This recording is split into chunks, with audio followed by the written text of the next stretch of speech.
yeah, so you've been getting brought up by random guests of mine over the last 5 years. So I used to host a show. I started my first podcast in 15 called The Vision Board. And both shows are out of Australia. I stopped doing that in 17. I've been doing UNGOOGLEABLE since. But in 15, Algeri was one of my first guests. And oh, yeah. Yeah, that's how I met him. I met Chris 5 years ago and Corey Peacock 5 years ago. And finally, we've been able to finally connect. And the book on you is crazy. I told Chris I was worried about 45 minutes not being long enough to talk to you. Oh, no. Whatever, I just don't, whatever you want to chat about, John. Maybe sometimes it goes good, just off the cuff, right? Yeah, that's what we're doing. Whatever you want, I can go on for hours. Yeah, man. We're already started now, man. So did you stay in New York once all the COVID stuff happened? I've not left. Yeah, I've been here the entire time, largely because mom and daddy here. So I certainly wasn't going to leave them. They're 80, mom's 80, dad's 87. I'm fortunate they're in great health. But I stayed away from them for about 21 days because I got nailed with the COVID. And I was fortunate that I didn't have any serious effects, but I knew it was COVID. And then I tested positive. And then, so I stayed away for about 20 days, and then I was able to go, visit and keep my distance and everything along those lines. But New York is, Johnny, we lost, 18,000 people here already. It's unbelievable. That's just in New York. So when you contracted it, were you, did you have to go to the hospital? Were you on a ventilator? How bad did it hit you? No, I was very fortunate, but I knew something was up because these symptoms are very distinct. They're different. For me, I unequivocally never felt that way before. I had an odd combination of symptoms. I went to bed one night, woke up in about a 102 fever, and that gave me a hint. And then the symptoms were, for me, I had a lot of gastrointestinal, just like my stomach was always upset. And later that was, it came to, they concluded that was a side effect. And then it almost as if I had a weight training belt around my lungs. So like a heavy weightlifting belt. And it was a problem breathing. And that was it for me. I mean, I was very fortunate, but I stayed away from everybody, obviously, and feel great now. Yeah. How did you think you contracted it? Well, pretty simple. I teach in Brooklyn, New York, which, so I take what's called the Long Island Railroad, which there are thousands of people on. And then that train stops at a station called Jamaica, which is in Queens, which is in between our two international airports. And then I have at the university where I teach probably 100 international students in my classes throughout 2 or 3 days. So, the question is, how would I have not got it, really? Well, it's good to, man, a guest of mine, I interviewed him twice over the last 2 years from New York. I found out yesterday he passed away. He was very, I know, 35 years old. And he was very influential in the hip hop, freestyle sort of spoken word scene. And it's good to hear somebody and meet somebody that's gotten it and then got through it. Are they talking anything about like antibodies or immunity? Because I'm hearing two different sides of some school of thought is saying if you get it, you can't get it again. And another school of thought is saying they're reporting numbers out of China that people are getting reinfected. Have you heard anything about that? Yeah, so, and I've heard quite a bit, but I don't think we're certain right now. The United States is going to ramp up the serology testing, which will test for antibodies probably in the next week or two. It appears to what we think that if you have developed the antibodies, you're probably not inclined to get, infected or have a severe viral load. You should be able to mitigate it because of the fact that you have the antibodies. That's what it appears. But I don't think we're sure yet. It's thrown a lot of curveballs at us, and some of the symptoms. And to your point, I'm really sorry for your friend because it's pretty hurtful. We've lost some really good people here, and but we're not sure. I don't think here in New York we're sure either. It appears that once you have had the virus, the antibodies are there. As I said, at the very least, they'll mitigate the viral load, and you should navigate your way through that. Probably be less contagious than you were previously, but I don't think we can prove much about it being novel right now. You're a busy guy, man. The next thing I wanted to talk about is how are you handling? I mean, you train, you have I mean, your education background is very impressive. You have a doctorate, a master's, you're active, you're, combat, all the studies. I was just on www.journalofexerciseandnutrition.com reading about the creatine study up there. Before we open up some of those specifics, how are you handling the isolation personally, and maybe not being able to express yourself with your normal day-to-day output? How are you handling that? I think it's okay. I think I'm probably an introvert, excuse me, that successfully pretends he's an extrovert. So, and I also live on the ocean, Johnny. I'm literally 50 yards from high tide. So I certainly don't get that feeling of being cooped up and locked in. So as I look to my left talking to you right now, and that's the Atlantic. But wow. I think I'm doing really well. And then all of a sudden one day, I get a little angry, and what I mean is because of, or you get kind of a little internal outburst, and all of a sudden you find yourself that it's taking a toll on you. Not for me, just there's there are friends going through a lot right now. They've lost their jobs. Now I'm watching people potentially lose 20 years of efforts into a business. So I think the emotion that I have that's a little bit difficult at times is not for myself. It's just for watching the struggles that other people are going through. And of course, you have all kinds of political sides on this and whose fault it is. So you got good friends fighting with each other, family members fighting with each other. So I think the aggregate has been my concern. For others. I'm more than fine, but I've lost some friends too, some really good people, 2 really good people, and acquaintance. That's good friends. And then acquaintances. So I'm doing just fine. I just really hope for the world we can mitigate this soon, because some countries are yet to see the worst, I believe. That's right. Where do you sit on, I know it's tough because we're getting information from every sort of source and everybody seems to be an expert. And the last thing I want to do here is try to give people false hope. But right. You personally, though, being in the epicenter in the U.S., New York, do you see what is the best case scenario you think with where the U.S. is with COVID, and what's the worst case scenario? Where are we at there with the outbreak? Right. So, for your listeners around the world who haven't been to the U.S. and those, of course, in the U.S., the United States is about 10 to 15 different countries. It's anything but united. The topography is different. So what's going on in New York doesn't remotely resemble what's going on in Idaho. So there are parts of the United States that could probably open up and do so successfully and have business and operations with caution. In New York, the difficulty is you take one subway car, which is approximately 60 feet long, and you pack 100 people into it with an R naught or an infection rate. And we haven't established that yet, but somewhere in the range of 2.5 to 5. New York is its own entity really from the rest of the country. The best case scenario here is in New York is we continue to lock down, probably another month, trickle open, maybe the weather helps mitigate the virus. The cases and deaths are going down, new cases. So that's the positive.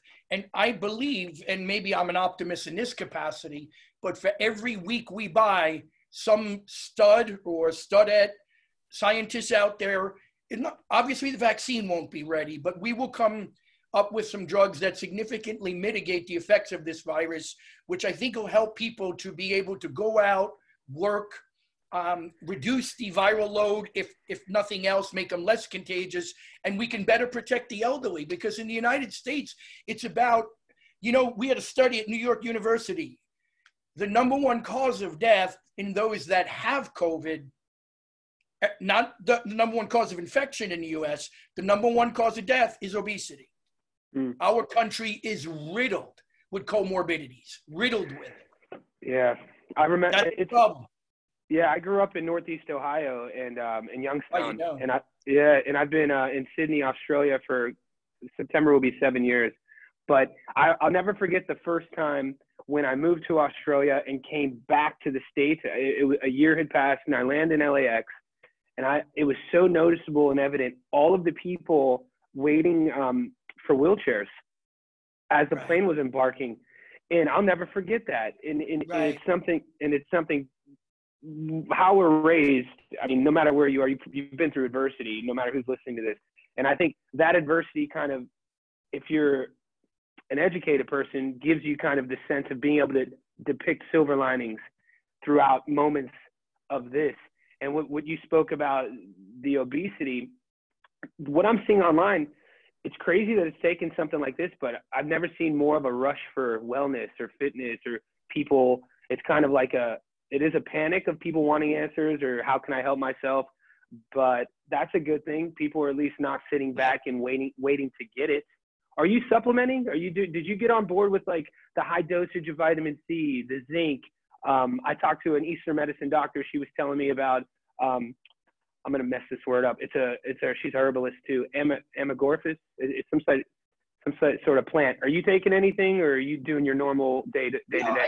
I eat very well. I think right now, number one is independent of what you take. If you're not sleeping well, you're out, right? So, but I do up to C. I'll stay with that. I do it when I don't eat all the greens I need. I have green powders and, in my red powder. So certainly I keep the micronutrients high, but my load of nutrient density is pretty good, Johnny, because I eat really well. So I'll supplement with some C, a multi fish oil, as far as those that are in the health category, and utilize some powdered greens at times.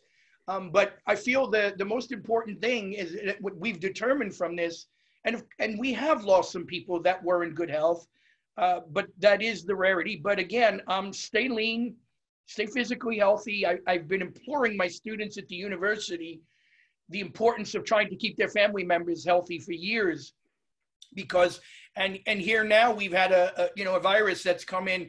What's really been crushing for me is I teach in Brooklyn, New York, in a large African American community, and they've been so devastated here. What school are you teaching at?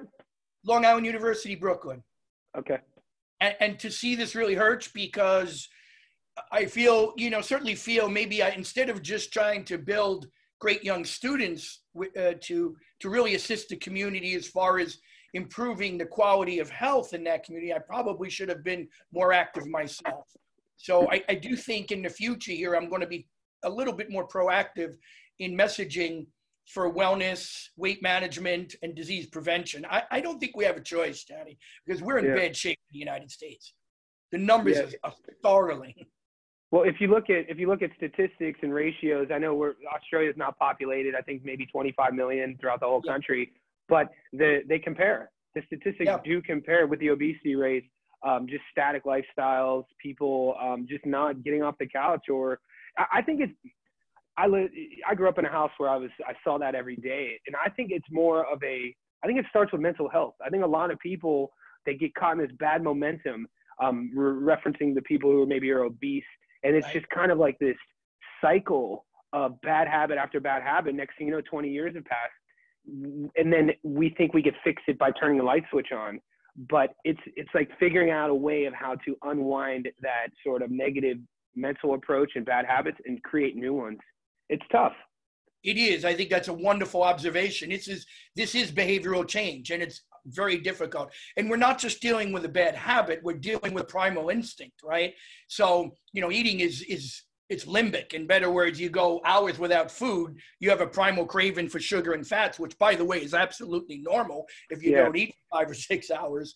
So, and now we're trying to navigate or turn around essentially an oil tanker, to your point, after years of certain behaviors and creating certain neural pathways and reward systems within the brain in association with that food. So it's going to be really challenging. But, there's a big movement in the United States, and you're in Australia, and you have a national national healthcare system, and that's argued for here. And I'm completely fine with someone that feels healthcare is a right. But if healthcare is a right, then caring for your health is requisite, because we can't handle either system, public or private, will not be able to handle the adult onset illness that we're producing here. Well said. We do collectively, we just need to be proactive about owning our own individual wellness and not that's why That's why I call the show Ungoogleable, because I call it that because we're so quick as people to search outside of ourselves externally for the answers, for the magic pill. But for the most important answers, we already know them. It's just, do we choose to listen to those internal sort of voices and instincts? Yeah, excellent observation. Yep, really right on. I want to talk about, so I have an equation. When I take notes and when I study, I kind of, what works for me is I do them in equations. So I'll tell you one of the equations I have for you. This is from Chris. Boxing, no, not that one yet. I want to talk bodybuilding, bullfighting, combat. Bodybuilding, bull riding. I think he means bull riding. Yeah. My bad. I would never bullfight because bull riding. Well, I had a very short bodybuilding career. So when I was young, I would lift weights. And so I grew up a commercial fisherman. That's my family's business. So the unfortunate part to it was I didn't really get to participate in interscholastic sports to the extent that I would have liked, because I was always working, either cleaning fish at the market or out on the ocean for 3 days. Every weekend in between school, I couldn't do wrestling. I couldn't do anything because I was always working. But anyway, joined boxing gym, joined a judo, did judo and lifted weights. And what wound up happening is, like, at 17, 18 years old, everybody goes, dude, you look like a bodybuilder. So I said, all right, I'll try it. I started lifting like a bodybuilder, did a couple of shows, was pretty good at it, but I really didn't like it, to be honest. It wasn't for me, being up and posing and all. So I did do that. But when I lived in New York, about the age of 24, I went to go do one of my master's degrees and work in Texas. And I always rode horses up here in New York, believe it or not, despite the fact that I'm from Long Island. And I always watched bull riding. So for years, I went down there and I started learning to ride, and I rode for about 2.5 years in the Central Rodeo Association, which is below the professional PBCR, so professional bull riders. And but it was good and really good. Now, I'll tell you this, it'll bang you up, boy, because you get humbled really fast, because it's a 2,000-pound athlete that is well-trained on how to launch you and is not in a very good mood that you're there to begin with. But it's a really fun sport, but it banged my body up bad, And then as far as boxing, I've always trained, I've always hit, and I love that sport. To me, it's Chris said you have great hands. Algeria, he's being nice. Chris. Okay. Yeah, I think he's being nice, but I can, I know how to punch. I know the mechanics but I love the sport, Johnny. I honestly feel the hardest sport in the world, physiologically and mentally, is boxing. I love wrestling. I love American football, Australian football, where you are.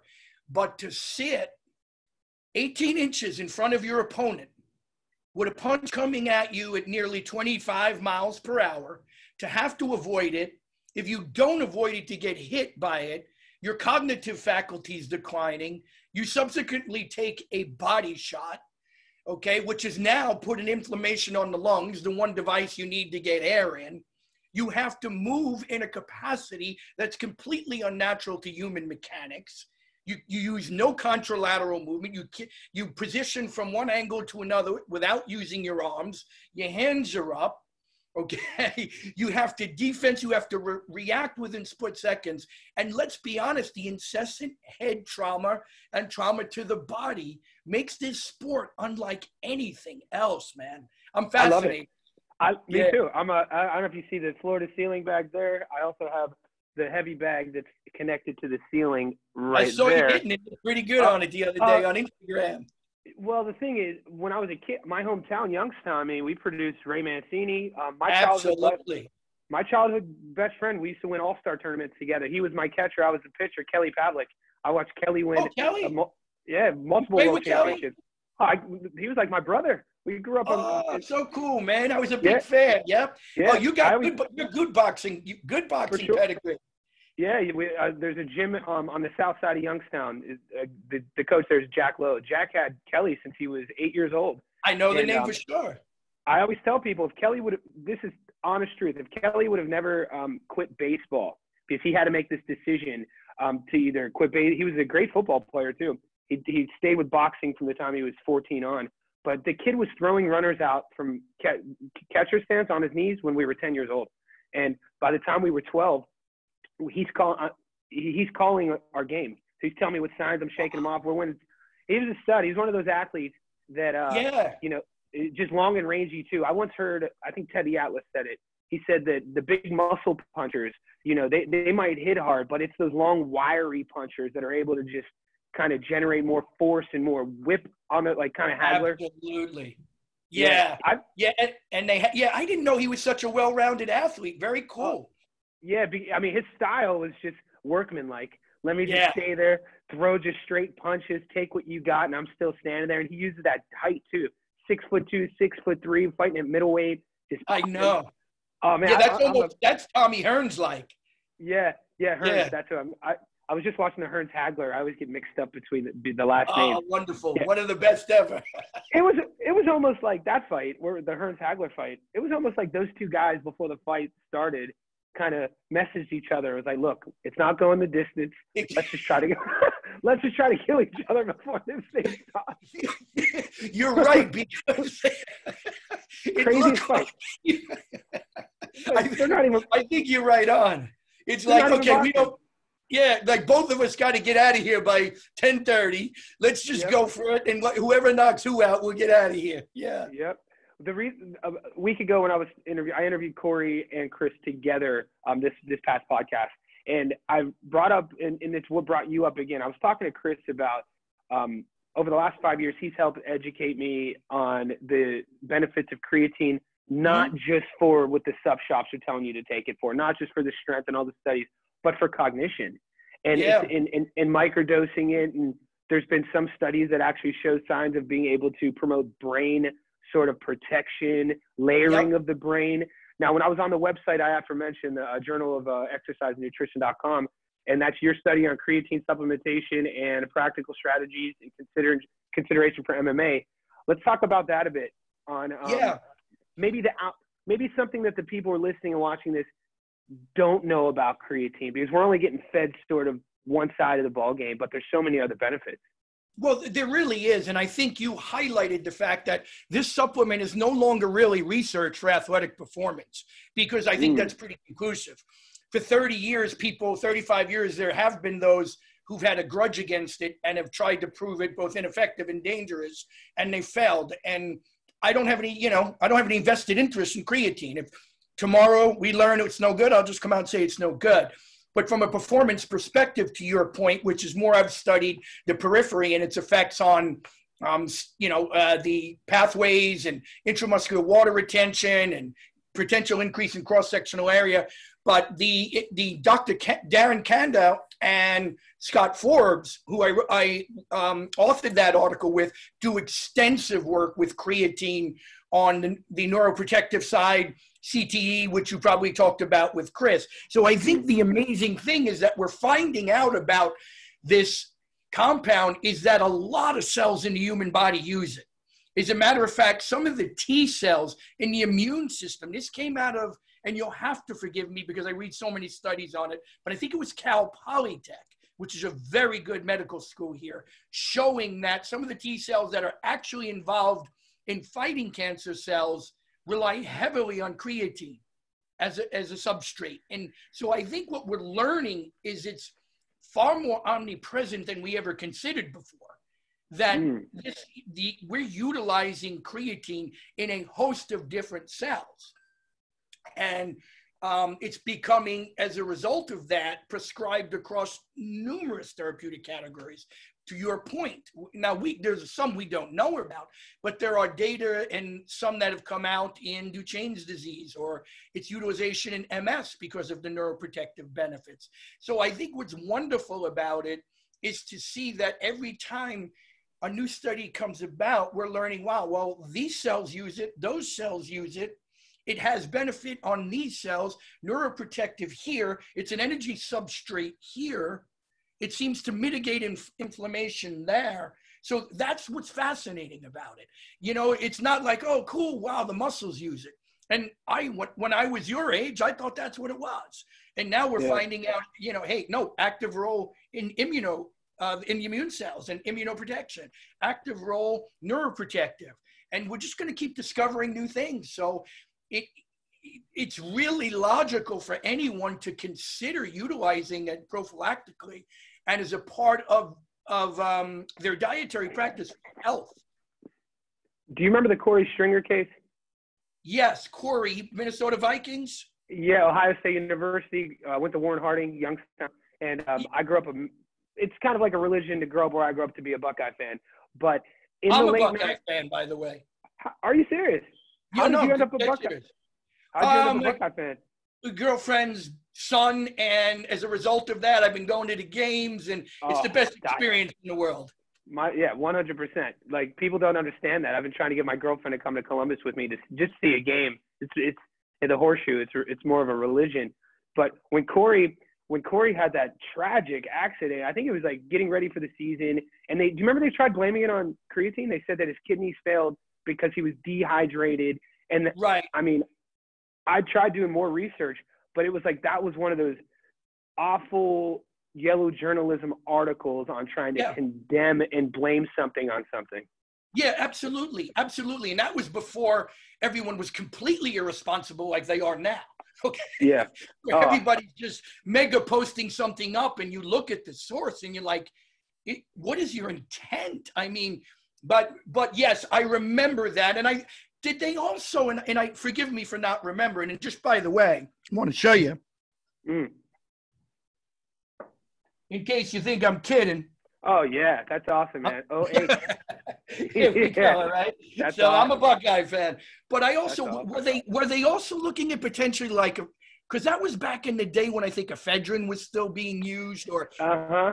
Do you remember? Yeah. They were putting it in like fat burners. Yes, it was all, exactly. and they were clumping it all together, like Xenadrine, basically these products.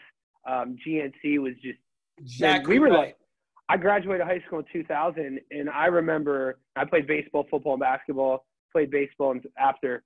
But I remember I felt like the guinea pig generation of GNC. Our coaches would just give us, dude, Yellow Jackets. And do you remember it was chaos, the supplement game back in the 90s, man. You got a point. You grew up in the Wild West because it was nuts. You grew up when supplements just started to become mainstream.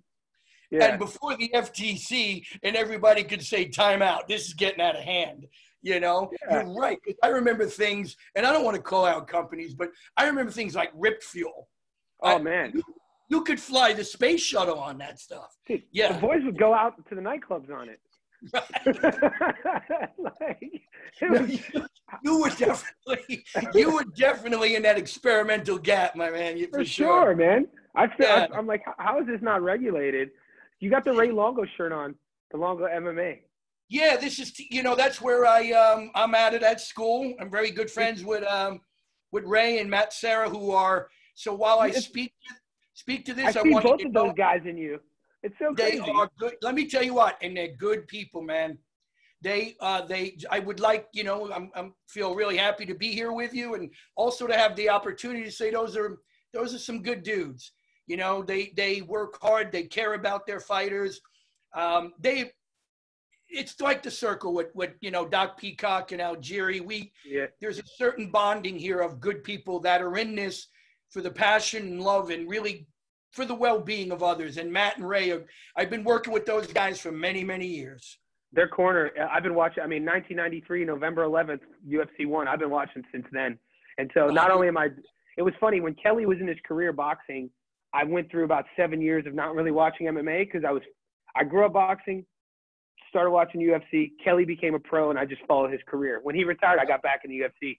But Longo and Sarah's corner, I'm not the first to say this. Everyone says this. Disregard the, how animated they are. But I think something that goes unsaid that's truly special about their coaching style and their skills is being able to tap into that fighter's psyche and amongst all the chaos, being able to and that's just an attribute of the months, the years of preparation before that fight happens, that trust between a fighter and a coach.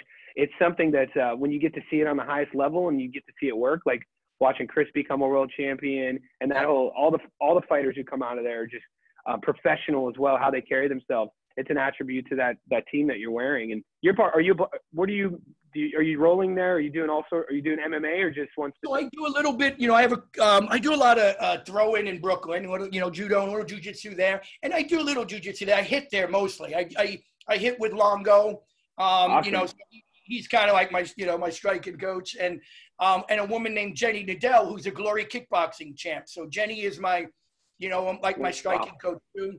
And when Algieri's here, he fine tunes me as well. But so I'm over there, but I do a lot of, all the cuts with the guys. I work with Chris for many, many years, Weidman. I've had the fortune of working with Aljo and, a little bit with Iaquinta, the whole team. And they're really, really good people, and to your point, you hit it perfectly. Their ability to tap in is because of the years of trust, and Ray and Matt genuinely create a family environment. It is a family there. And when someone loses, the gym is quiet for a couple of weeks. It's not a bunch of guys pulled together so that, hey, we need good sparring. Oh yeah, I hope this guy wins. It is, everybody's in each other's corner. Everybody go. Marab, I don't know if you follow Marab. Oh, yeah. Perfect example. Wonderful kid. Such a stud. Yeah. Diva Shilly, how do you pronounce the last name? Divashili, yeah. Divashili, yeah. What a worker, what a great kid. But he just, to your point, you hit it perfectly, Johnny. They're just good dudes, man. They care about whom they work with. Did you see the UFC just announced May 9th in Florida? Yeah, with no crowd, right? No crowd, but the card's stacked. What's your opinion on that? Yeah, I just came up on ESPN before you, so I haven't gone through it all that much yet. But look, I think it'll do well because I was just looking at and give people some excitement, and I'm sure Dana's got to get something going because he's not losing a lot of money. And I saw that the NFL draft here in the United States, our football, had the highest ratings ever because what else is anyone going to do? Exactly. Yeah. So I think the fight's going to do great. How can it not? What's your opinion on, Tony, I wanted to talk to you about relation to boxing. And are you familiar with a sport called Lethwei? Not too much, no. It's an ancient martial art out of Myanmar, former Burma. Okay. And the Myanmar people will tell you that the Thais stole Lethwei and created Muay Thai from it. And what it is it's basically bare knuckle Muay Thai with the headbutt. Legal. Yes. That's what's his name? Ongla. Yes. His style, yes. Okay, so I didn't know it by name, but I was taught through Corey and about that. Yes. It sounds it sounds like wrestling with a car might be a better idea. Yeah. My question is that do you think with like the BKFC, bare knuckle fighting, do you think that there's a place in the American mainstream public? Do you think they're ready to see a mainstream bare knuckle sport like that? Great question. My guess is I think yes, because I still think that Puritans like us love jujitsu, love ground, but I think striking and movement is enticing. Americans love football because it moves so fast. They can't take baseball anymore because it doesn't move. Hockey is exciting because you're capturing the eye, and attention is going to be, really much more focused when there's a lot of movement. My point to it is striking arts, I think, have great potential in the United States because most people that are not Puritans, I say Puritans, practitioners of the sport of MMA, they like striking balls. They love it. And I think any form of striking has potential here. Now, it will also depend upon how opened up everybody gets. I mean, the fans will like it, but if you're headbutting somebody and they're leaking blood like Niagara Falls, you're probably going to have some hesitancy with some of the states at first legalizing it, just like maybe you did with MMA. But I would say down the road, I would have to think that sport could take here. And one last thing, Tony, is you have a doctorate, you have a master's, you're a lifelong learner, you're a student of the game, you're an athlete, all this stuff. I want to leave the ending of this to you and maybe give you the opportunity to either speak about something that you're working on, something that you're passionate about, any current projects, or something that's driving you at the current moment. Yeah, so, my education is, I have a master's in sports science and exercise phys, a separate master's in human nutrition, and then I did a doctorate, which was in nutrition and kind of really like epidemiology, actually, which I did not love. And now I'm completing a second doctorate in applied sports psychology. So I think one of the things that I would like to share, Johnny, that I really enjoy working on is mental performance, because the brain is its own universe, obviously, and we say it's all in your head, but it's literally all in your head. And I'm really intrigued by learning more and more about what happens physiologically, right, as our thinking changes. Because what we think, what we believe, within reason. I'm not saying I can jump out the window from the 6th story and fly, obviously. But my point is, what we think, what we believe, how we perceive changes our physiology, at least to the extent that it's a differentiating element in performance. And what I mean by that is, everybody uses this example, and it's, I don't think it's used correctly, but we can look at Roger Bannister, who spent years trying to break the 4-minute mile, right? We know that. Years, a decade, along with numerous other runners, numerous. And when Bannister finally did, within a year, it became quite frequent for other people to do it. I think it was 19. Yeah, right. There's no way I love it. Yeah. changed, right? Yeah. No way physiology changed in 1 year. No, but the brain changed the individual's perception of fatigue, the individual's perception of what their performance capacity was. So I'm really studying more and more like the integration of neurocognition and neuroscience, because, I learned a long time ago when I've watched some athletes, and I'm not, to close it out, I'm not picking on them. It actually, it bothered me, but we would have a wonderful camp as example. By every measurable marker, physiological, skill acquisition, they improved. Everything looked great. Resting heart rate, lean, stronger, force plate testing, everything improved. And then 3 minutes into the fight, Johnny, it looked like they never trained a day in their life. And I'm getting texts, why didn't you train them? It's not that fighter's fault, but that anxiety, unequivocally, hyperarousal, as we call it, and really changed and altered their performance capacity.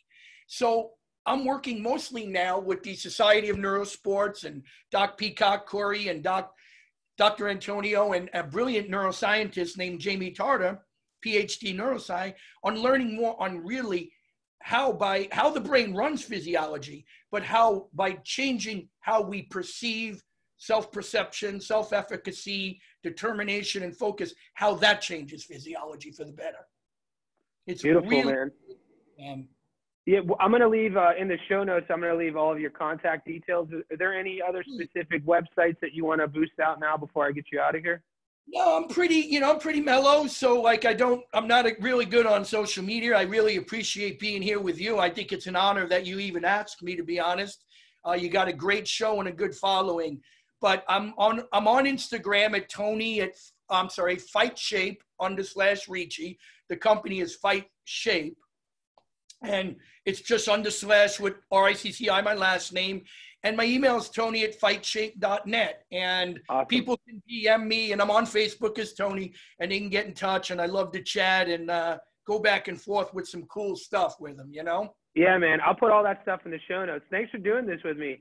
And no, thanks go to you, my man. We'll do it in a couple months. We'll do it again, because that's what I like. It's kind of like what you mentioned about Corey and Chris and that network.